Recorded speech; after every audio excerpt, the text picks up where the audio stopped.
sobre la pérdida de empleos en tiempos de COVID-19 coronavirus, relacionándolo con la materia, con gobernanza, que como sabemos es la toma y aplicación de decisiones en función de un interés en común.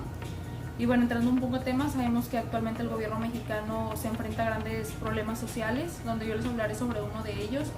Y ya pues algunas instituciones han anunciado los recortes financieros debido a la propagación del COVID-19. Y bueno, también enfrentando un problema donde pues México es un país que tiene a la mitad de su población viviendo en pobreza o pobreza extrema, y donde personas que viven en los pueblos o habitan en los pueblos carecen de un buen sistema de salud, ligando estos problemas con el que se vive actualmente con el país vecino, que es la pérdida histórica del peso frente al dólar. Y bueno, a todo esto la Secretaría de Trabajo y Prevención Social ha anunciado por parte de la secretaria Luisa María que se han perdido más de 346,000 empleos formales, donde la mayoría se han llevado a cabo en los estados de Quintana Roo, Ciudad de México y Nuevo León. Y bueno, lo que se ve a un futuro para el país, para México, es que se tenga un colapso en la economía. Y aun cuando el presidente ha mencionado en el inicio de la pandemia que el país estaba preparado para enfrentar el coronavirus, también como mencionó que la mayoría de las empresas que están haciendo despidos son las grandes empresas, por lo cual pues la gente pide un apoyo para las pequeñas y grandes empresas que se está llevando a cabo, que consiste en un apoyo de 25,000 pesos a las personas que en realidad lo necesiten y en zonas donde sí hayan sido más afectadas. Hablaremos de la relación que existe entre la pandemia que hoy vivimos, COVID-19, con las organizaciones de salud. Como sabemos, esta pandemia nos ha afectado especialmente al sector salud. Me gustaría tocar varios puntos para relacionarlos con esta materia, que bueno, es gobernanza. Como sabemos, la gobernanza implica que la ciudadanía esté preparada, pero que también la autoridad tome buenas decisiones y vayamos inculcando todo eso y creando una estructura que nos permita sobrellevarla. Para empezar, me gustaría anotar que la Secretaría de Salud designó hacer conferencias, que la mayoría la conocemos en la tarde, en donde a la ciudadanía se nos informa lo que se nos está haciendo.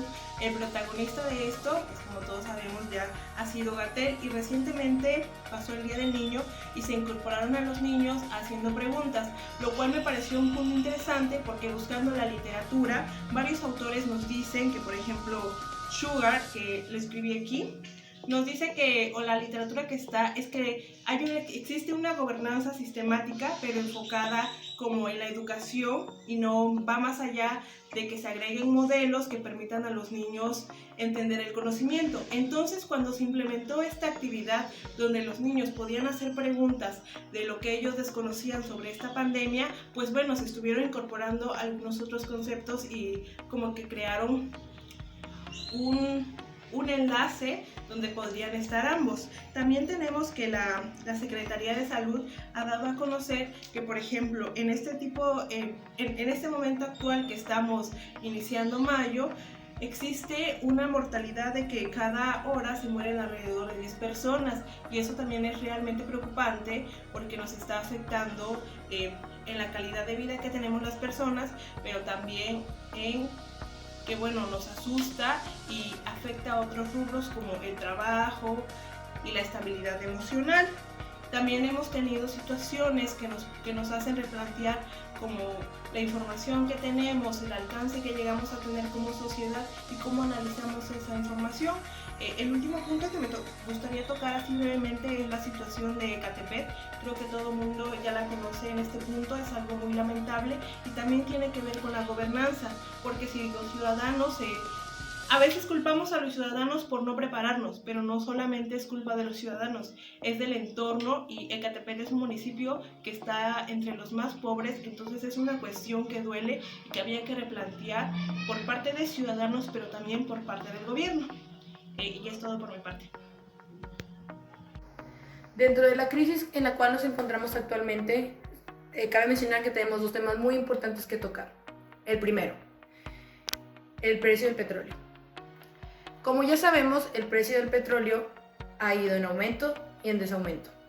Bueno, actualmente el petróleo ya no es un mercado dentro del mercado internacional, debido a que se ha estado innovando a través de tecnología, en lo cual el petróleo queda de lado.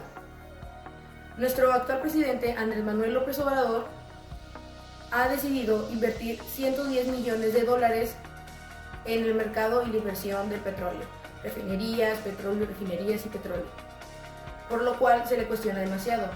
¿Debido a qué? Que ya no es tema de inversión. Pasando a segundo plano, actualmente, como ya lo sabemos, vivimos dentro de una pandemia mundial por el COVID-19. El COVID-19 necesita inversión debido a que los hospitales necesitan sustento, los doctores necesitan material para trabajar, construir hospitales, pagar a los médicos, etc. El presidente, a pesar de saber todas estas contingencias por las que los mexicanos estamos viviendo, él decide invertir 110 millones de dólares en petróleo, lo cual es totalmente cuestionable, ya que nosotros pensamos, oye, ¿y por qué no inviertes en medicamentos, aparatos especiales que se necesitan para combatir nuestra pandemia mundial, etcétera? Estos son uno de los dos puntos más importantes con los cuales actualmente los mexicanos nos preguntamos, ¿y dónde queda la gobernanza? ¿Ya? Otro problema que ha agravado el coronavirus en México es el aumento de la violencia intrafamiliar y doméstica. Según datos del informe de seguridad por parte del gobierno, la violencia ha aumentado demasiado hasta un 120%. Esto se debe a las medidas de aislamiento por parte del gobierno que obligan a mujeres y niños a quedarse en sus hogares junto con los perpetradores. Esto también es por la falta de acceso a fuentes de apoyo social, el cierre de tribunales, el acceso limitado a servicios y a la justicia, entre otros factores. En abril, la ONU dio algunas recomendaciones de reducción de estos casos de violencia.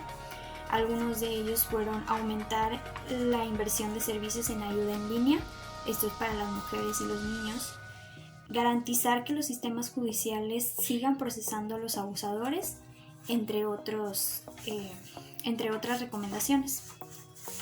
Pero en general, hablando de varios países, los gobiernos han fracasado en prepararse para responder de las nuevas oportunidades que son generadas por esta pandemia, por las nuevas medidas de salud pública, para que los abusadores dejen de aterrorizar a sus víctimas.